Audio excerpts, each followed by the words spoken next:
Back then, when I stayed too long at the bar, my wife used to call, asking me to come home. Now, nobody calls anymore. The flight delay notification hit my phone at 3:47 p.m. Flight 2847 to Portland canceled due to mechanical issues. I stared at the screen in the cramped airport terminal, surrounded by the usual chaos of delayed travelers and overpriced coffee.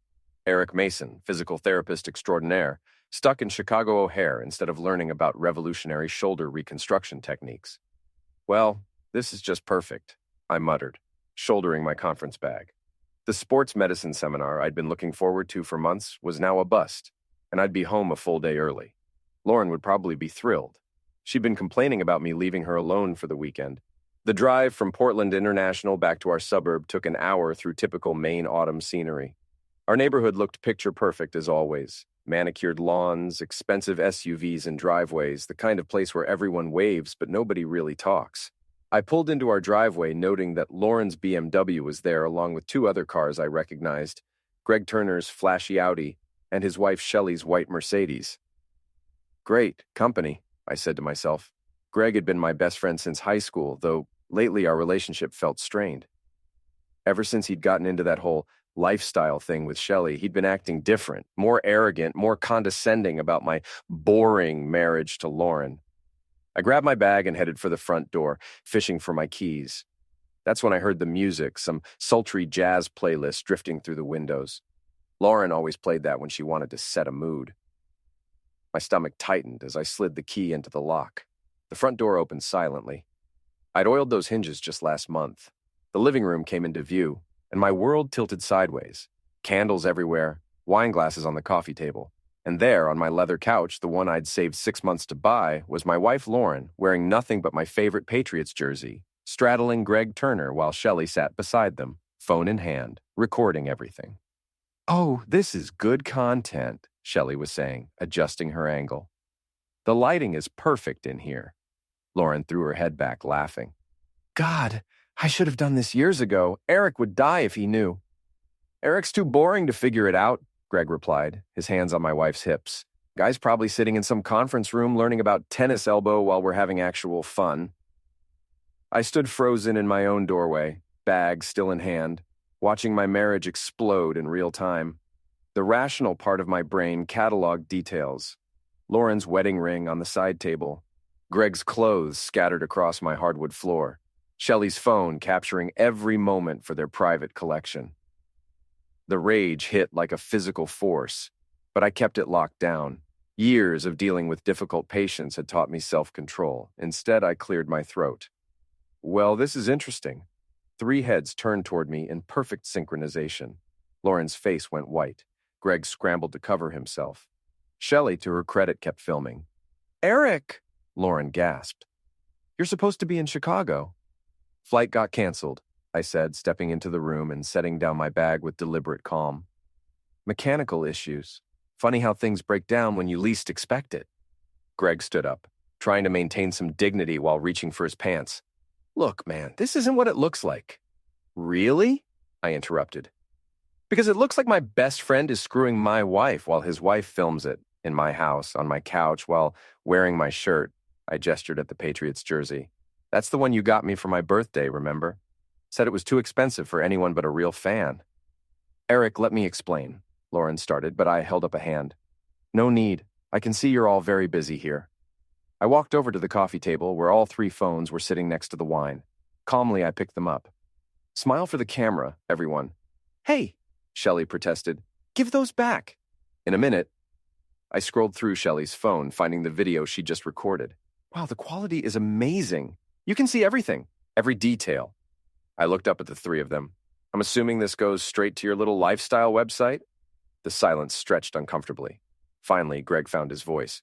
"Come on, Eric. We can talk about this like adults." "Adults?" I laughed, but there was no humor in it. "Adults don't usually need permission slips for recess, Greg, but hey, I'm learning new things every day." I set their phones back on the table and headed for the door. "Don't let me interrupt your documentary, but maybe next time use your own furniture." "Eric, wait!" Lauren called after me, but I was already walking out. The door closed behind me with a soft click. I stood on my own porch, looking at the perfect suburban street, and felt something cold settle in my chest. Not heartbreak. That would come later. This was something else. Something calculating. My phone buzzed with a text from an unknown number. A link to a private website with a message, new upload, suburban swap session #47. I looked back at my house where the jazz music was still playing and smiled. It wasn't a nice smile. Game on, I whispered. The Doghouse Tavern sat on Main Street like a comfortable old shoe-worn but reliable. I'd been coming here since college, back when Barb Mackenzie first started tending bar and dispensing wisdom along with whiskey. She looked up as I walked in, her weathered face creasing into a frown.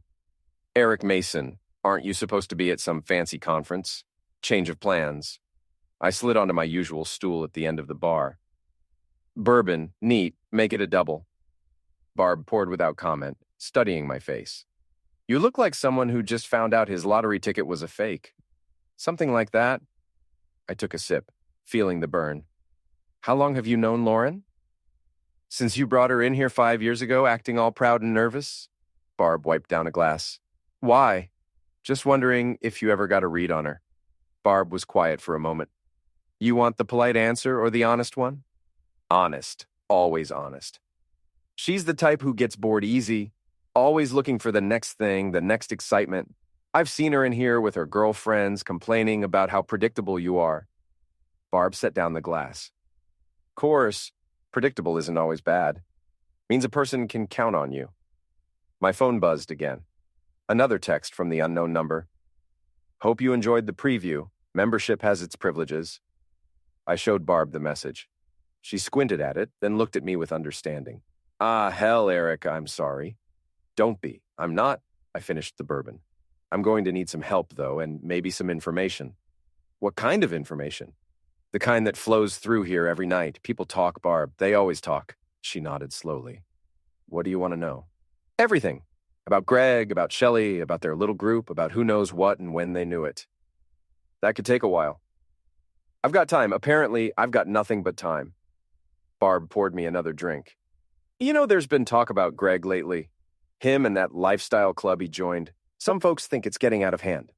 What kind of talk? The kind that says he's been bragging about conquests, naming names, making bets about who he can convince to join their activities. The bourbon turned bitter in my mouth. Bets? According to Coach Donnelly, you remember him? Your old football coach? Greg was in the gym last week talking about finally winning over someone special. Someone who'd been playing hard to get. I gripped the glass tighter. When was this? 3 days ago, same day you left for your conference. The timeline clicked into place. This wasn't some spontaneous moment of passion I'd walked in on. This was planned, orchestrated. They'd waited until I was out of town to make their move. Barb, I need to ask a favor. Name it. I need to borrow your back room, and maybe your computer. I've got some research to do. She studied my face for a long moment, then nodded. You're not going to do anything stupid, are you? Define stupid. Anything that gets you arrested. I smiled, and this time it felt more genuine. No arrests, I promise, but I'm done being the nice guy who gets walked on. Good. About time you grew some teeth. An hour later, I was hunched over Barb's ancient computer in the back room of the doghouse, diving deep into the digital footprints my wife and former best friend had left behind. It's amazing what people share when they think they're being private. Lauren's social media was a goldmine. Her close friends' Instagram stories showed weeks of build-up cryptic posts about exploring new experiences and breaking free from boring routines. Comments from Shelley encouraging her to take the leap and live authentically. But the real treasure was in her cloud backup. Lauren had always been careless with passwords, using the same one for everything. Our wedding date plus her maiden name. Basic stuff that took me 5 minutes to crack. The chat logs between Lauren and Shelley went back months, screenshots of conversations with Greg, photos that made my stomach turn. But more than that, plans. Detailed discussions about how to ease Eric out so Greg could move in permanently.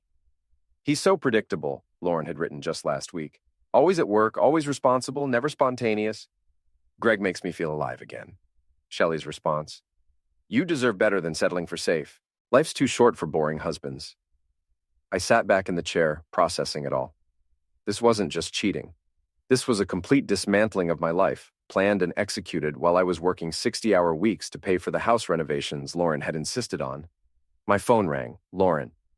Eric, please come home. We need to talk. I'm sure we do, but not tonight. Where are you? I've been calling for hours. Around. Thinking.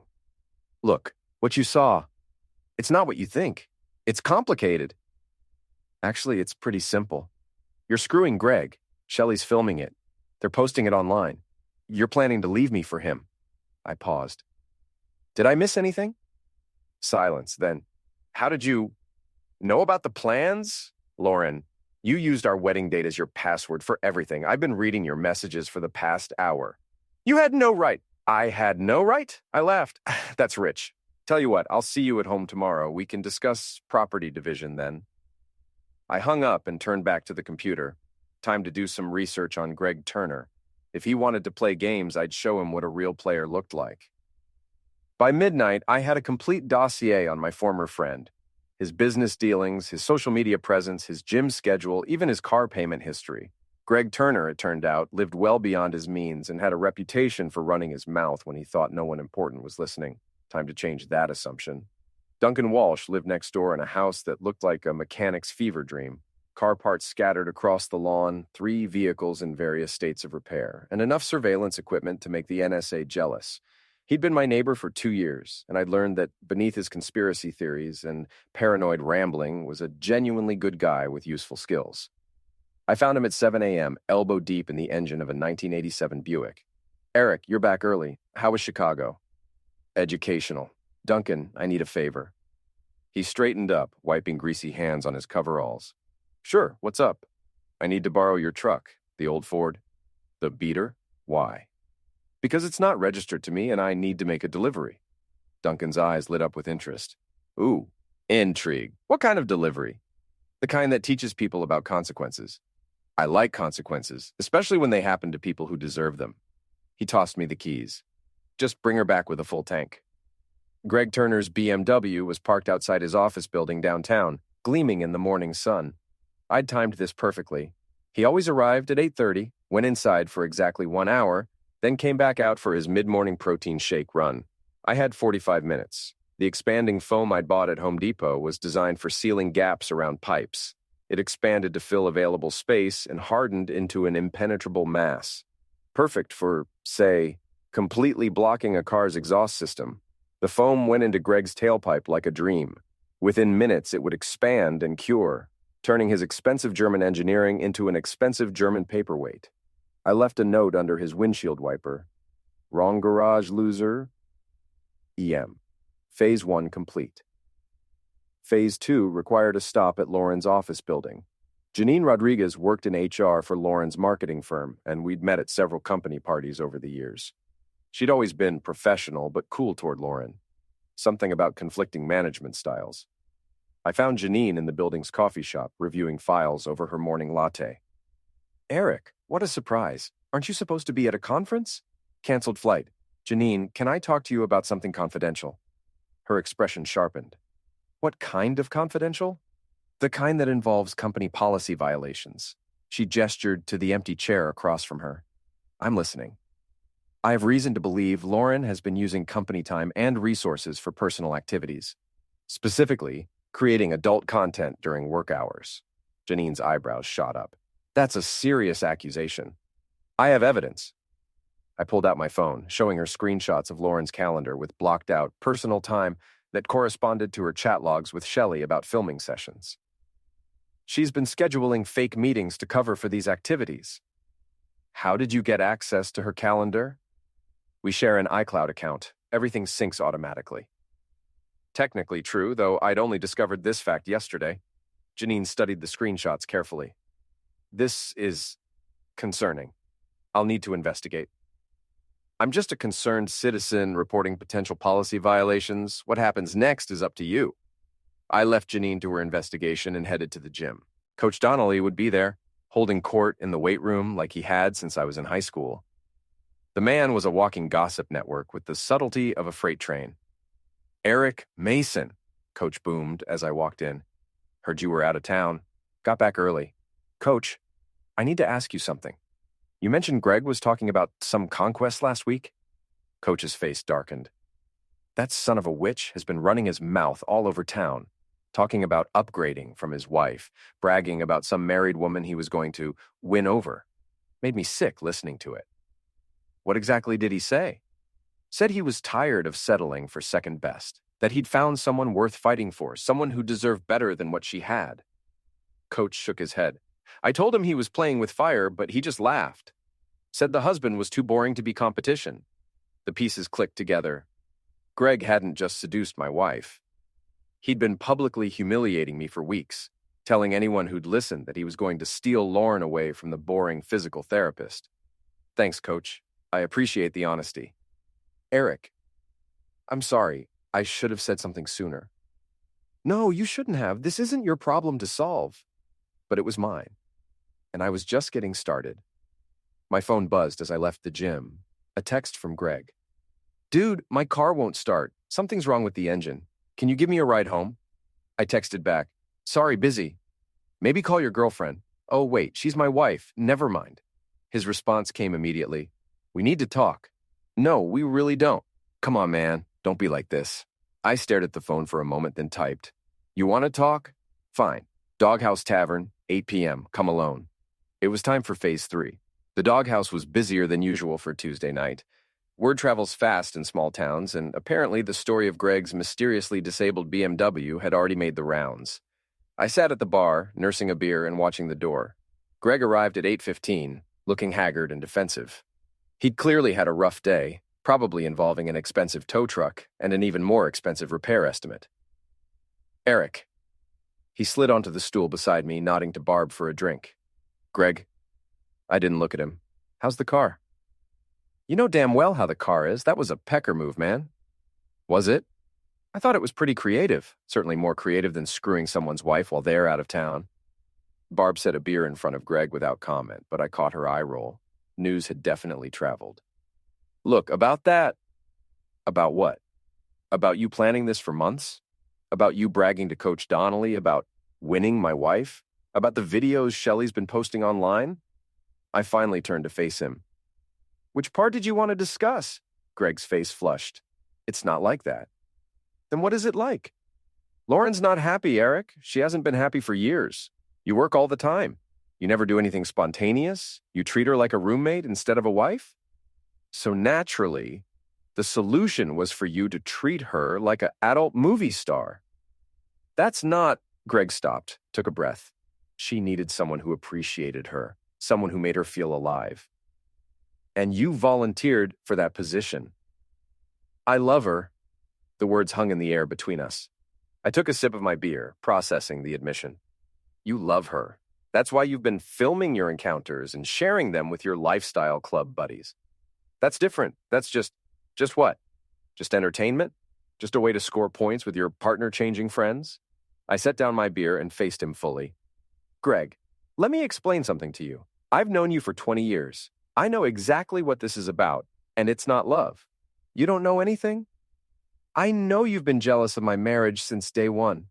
I know you resented that Lauren chose me over you back in college. I know this whole lifestyle thing with Shelley is just your way of justifying the fact that you can't commit to anyone or anything. Greg's jaw tightened. That's BS. Is it? Then why are you still married to Shelley if you love Lauren so much? Why haven't you filed for divorce? Why is this whole thing happening in secret? Because it's complicated. No, it's not. It's simple. You want what you can't have, and you're using my wife to work through your own issues. I stood up, dropping a 20 on the bar. But here's the thing, Greg. I'm not going to make it easy for you. What's that supposed to mean? It means you picked the wrong guy to screw over. I'm not the boring, predictable pushover you think I am. I'm the guy who's been fixing people's problems for 15 years, and I'm very good at identifying weak points. Greg stood up too, his face red with anger. Are you threatening me? I'm educating you. See, you made a mistake when you decided to make this public. When you started bragging to people, posting videos, treating my marriage like your personal entertainment. You made it everyone's business. Eric, I'm not done. My voice stayed calm, but I could feel the attention of the other patrons turning toward us. You want to know what your weak point is, Greg? You're a coward. You talk big, you act tough, but when things get real, you fold. Always have. Screw you. No, screw you. You had 20 years to make a move on Lauren, 20 years to be honest about your feelings. Instead, you waited until she was married, waited until I was out of town, waited until you could sneak around like a teenager. I stepped closer. That's not love, Greg. That's predatory behavior. The bar had gone quiet. Even the jukebox seemed to be holding its breath. Greg's hands clenched into fists. You think you're so much better than me? I think I'm honest. I think I honor my commitments. I think I don't betray my friends. I smiled, and it wasn't a nice smile. But mostly, I think I'm smarter than you.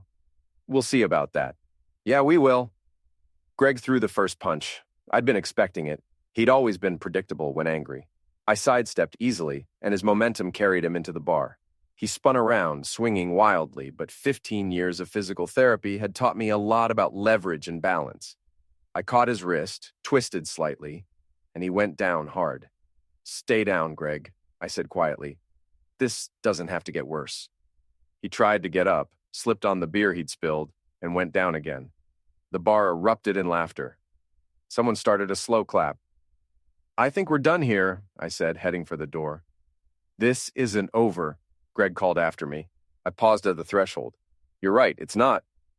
My phone was buzzing with messages by the time I got to my car.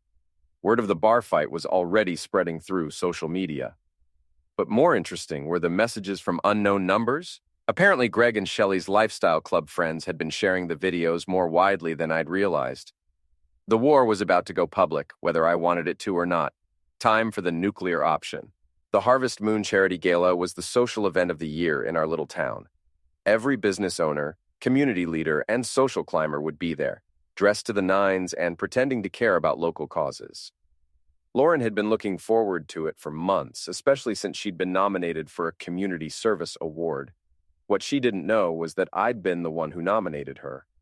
I stood in the back of the Riverside Country Club ballroom, watching the crowd mingle and congratulate each other on their generosity. Lauren looked stunning in her black cocktail dress, working the room like the marketing professional she was. Greg hovered nearby, trying to look casual while sporting a black eye from his encounter with the bar. Shelley was there too, taking pictures for her social media accounts, documenting every moment of their triumph. They had no idea what was coming. Ladies and gentlemen, the MC announced, it's time for our special recognition awards. Lauren smoothed her dress and walked toward the stage, confident and radiant. The spotlight found her as she climbed the steps. Our first honoree tonight is Lauren Mason, nominated for her unique contributions to community outreach and her dedication to bringing people together. The applause was polite but enthusiastic. Lauren beamed, accepting the microphone. Thank you so much, she began. This means more to me than you know. I've always believed in the importance of community, of connection, of sharing experiences that bring us closer together. That was my cue. I nodded to Barb, who was working the event as a bartender. She nodded back and moved toward the AV booth. In fact, Lauren continued, I'd like to share with you all some of the ways I've been working to strengthen the bonds in our community, to show you the kind of openness and authenticity that I believe makes our town special. The lights dimmed, and the large screen behind Lauren flickered to life. At first, it showed the charity's logo. Then it switched to a video file. The gasps started immediately. The video was professionally edited. I had spent 3 days learning video software, but the content was unmistakably from Shelley's phone. Lauren, Greg, and Shelley in my living room, faces clearly visible, voices audible over the jazz music. Oh, God, someone whispered. Lauren spun around to see what everyone was staring at, and her face went white. The microphone slipped from her hand, creating a feedback screech that somehow made everything worse. Turn it off! Greg shouted from the audience, pushing toward the stage. But the video kept playing, Lauren's voice from the recording. Eric would die if he knew. Greg's response, Eric's too boring to figure it out. The crowd was frozen in horrified fascination. Some people were filming with their phones, others were covering their children's eyes. A few were laughing, not kindly. Turn it off! Shelley screamed, trying to reach the AV booth, but Barb was already there, having accidentally locked the door. The video reached its climax, literally and figuratively, just as Greg reached the stage. He lunged for the projection equipment, but Coach Donnelly stepped in his way. I don't think so, Turner, Coach said loudly. Let's see how this ends. Lauren finally found her voice. This is fake. This is revenge adult movie. Eric did this. All eyes turned to me. I stepped out of the shadows, walking calmly toward the stage. Actually, I said, my voice carrying clearly through the room, I didn't create this content. I just shared it. The same way you and your friends have been sharing it online for weeks. You fool. Greg jumped off the stage, coming at me again. This time I was ready. I caught his arm, used his momentum to spin him around, and sent him crashing into a table of hors d'oeuvres. The crowd scattered as food and drinks went flying. Greg. Shelley ran to help her husband, slipping on the spilled champagne and going down hard. Her phone skittered across the floor, cracking against someone's shoe.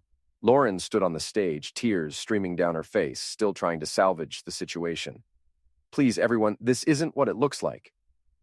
Really? I called out. Because it looks like you've been cheating on your husband with his best friend while his wife films it for their private collection, which, by the way, isn't so private anymore. The murmur of the crowd was getting louder. Phones were definitely recording now. This would be on social media within minutes. You planned this, Lauren accused. You set me up. I nominated you for an award, I replied calmly, for your contributions to community bonding. Seems like you've been very successful at bringing people together. Greg tried to get up, slipped again, and knocked over another table. Shelley was crying, trying to gather the pieces of her broken phone. The video finally ended, leaving the screen mercifully blank. Ladies and gentlemen, I addressed the crowd, I apologize for the disruption, but I thought you should know what kind of people you've been socializing with, what kind of values they represent. Eric, please, Lauren begged from the stage. Don't do this. I'm not doing anything, Lauren. You did this. You made the choices. You created the content. You planned the affair. I just made sure everyone could appreciate your work. The crowd was starting to move now, some people leaving in disgust, others clustering in groups to gossip about what they'd witnessed. The charity organizers looked like they wanted to disappear. You want to know the funny thing? I continued, my voice carrying over the chaos. I would have forgiven the affair. I would have gone to counseling, worked on our marriage, tried to fix whatever was broken. But you didn't just cheat on me. You humiliated me. You made me a joke. You turned our marriage into entertainment for your lifestyle club friends. I walked closer to the stage, looking up at my wife. So I returned the favor. How does it feel, Lauren? How does it feel to be the entertainment? She had no answer. Greg was finally on his feet, but he looked defeated. Shelley was sobbing into her hands, her social media empire crashing around her. The divorce papers will be ready Monday, I told Lauren. I've already had the house appraised. You can have half of everything, just like the law says. But you'll have to find somewhere else to live. I'm keeping the house. Eric, we're done, Lauren. We've been done for months. You just forgot to tell me. I turned to address the crowd one last time. Thank you all for coming tonight. I hope you've learned as much as I have about the importance of honesty in relationships. The bar is still open, by the way. Drinks are on the house, courtesy of the Turner Lifestyle Fund. I walked toward the exit, leaving behind the wreckage of 3 marriages and countless social reputations. Behind me, I could hear Lauren crying, Greg cursing, and Shelley trying to explain to someone why she'd been filming her friends having sex. My phone was already buzzing with messages, but I didn't check them. I had one more stop to make. Duncan was waiting in his driveway when I got home, working on his Buick under the floodlights. How'd it go? He asked without looking up. Better than expected. Good.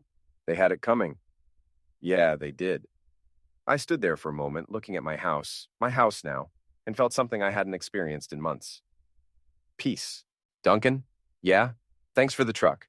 Anytime, neighbor. Anytime. The next morning, I woke up in my own bed, in my own house, for the first time in what felt like years. Lauren had packed a bag and left sometime during the night. Greg's car was gone from the street. Shelley's social media accounts had been deleted. The local newspaper had already picked up the story. Charity Gala turns into social media nightmare. But they'd kept the details vague. The real story was spreading through more direct channels. My phone had 47 missed calls and over 200 text messages. I deleted them all without reading them. At noon, there was a knock on my door. I opened it to find Coach Donnelly, grinning from ear to ear. Eric Mason, you magnificent fool. Coach, I just wanted to shake your hand. What you did last night that took balls, real balls. I just told the truth. You did more than that. You stood up for yourself. You showed everyone in this town that Eric Mason isn't someone to be messed with. He clapped me on the shoulder. Your daddy would be proud. After Coach left, I sat on my porch, looking out at the quiet street. A few neighbors had walked by, some waving, others pretending not to see me. The gossip would die down eventually. New scandals would replace old ones. Life would go on. But things would be different now. I was different now. My phone rang. Barb, how you holding up, kiddo? I'm good, really good. Good. You did the right thing, you know. Sometimes people need to face consequences for their actions. Yeah, they do. You coming in tonight? I thought about it. The doghouse would be packed. Everyone wanting to hear the story firsthand, to congratulate me or condemn me or just satisfy their curiosity. Maybe tomorrow, I said. Tonight, I think, I'll just stay home. Enjoy the quiet. Sounds like a plan. Take care of yourself, Eric. I will. I hung up and leaned back in my chair. The autumn air was crisp, the leaves were turning, and for the first time in months, I felt like I could breathe again. Lauren had been right about one thing.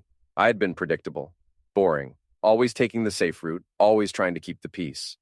But she'd been wrong about something else. She'd assumed that predictable meant weak, that boring meant powerless. She'd learned otherwise. They all had.